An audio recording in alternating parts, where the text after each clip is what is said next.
Room on the Broom. The witch had a cat and a very tall hat and ginger hair which she wore in a plait. How the cat purred and how the witch grinned as they sat on their broomstick and flew through the wind.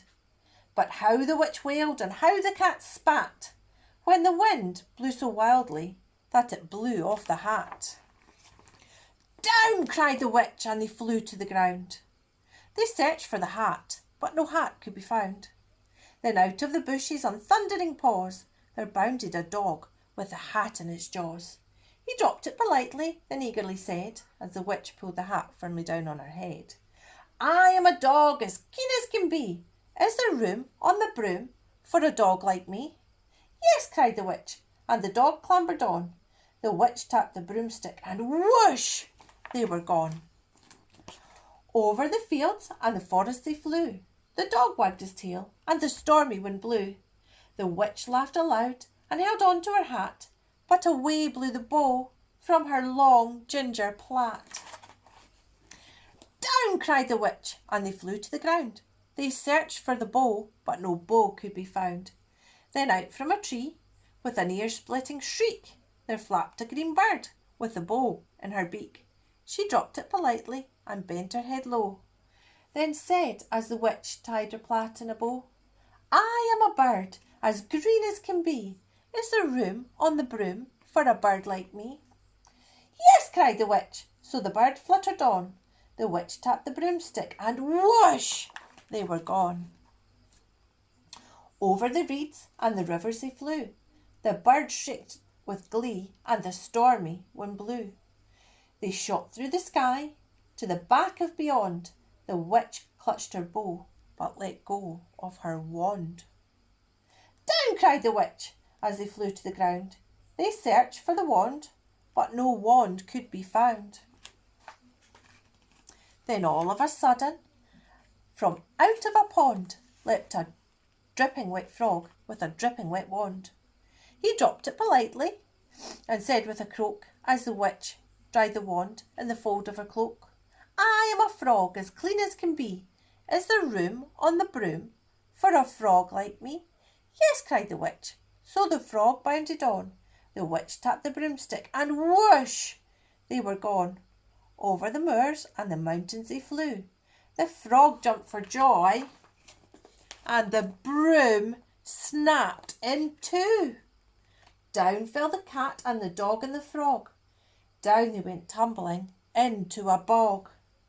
The witch's half broomstick flew into a cloud, and the witch heard a roar that was scary and loud. "I am a dragon as mean as can be, and I'm planning to have witch and chips for my tea." "No!" cried the witch, flying higher and higher. The dragon flew after her, breathing out fire. "Help!" cried the witch, flying down to the ground. She looked all around, but no help could be found. The dragon drew nearer and, licking his lips, said, "Maybe this once I'll have witch without chips."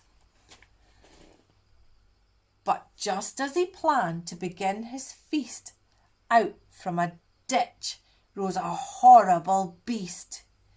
It was tall, dark and sticky, and feathered and furred. It had 4 frightful heads and wings like a bird. And its terrible voice, when it started to speak, was a yowl and a growl and a croak and a shriek.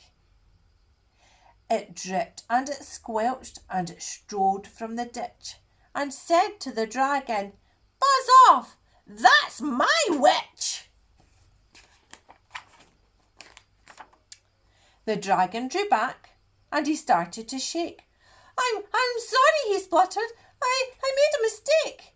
It's nice to have met you, but now I must fly." And he spread out his wings and was off through the sky.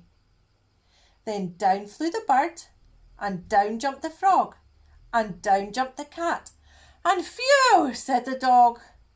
"And thank you, oh thank you," the grateful witch cried. "Without you I'd be in that dragon's inside." Then she filled up her cauldron and said with a grin, "Find something, everyone, throw it in."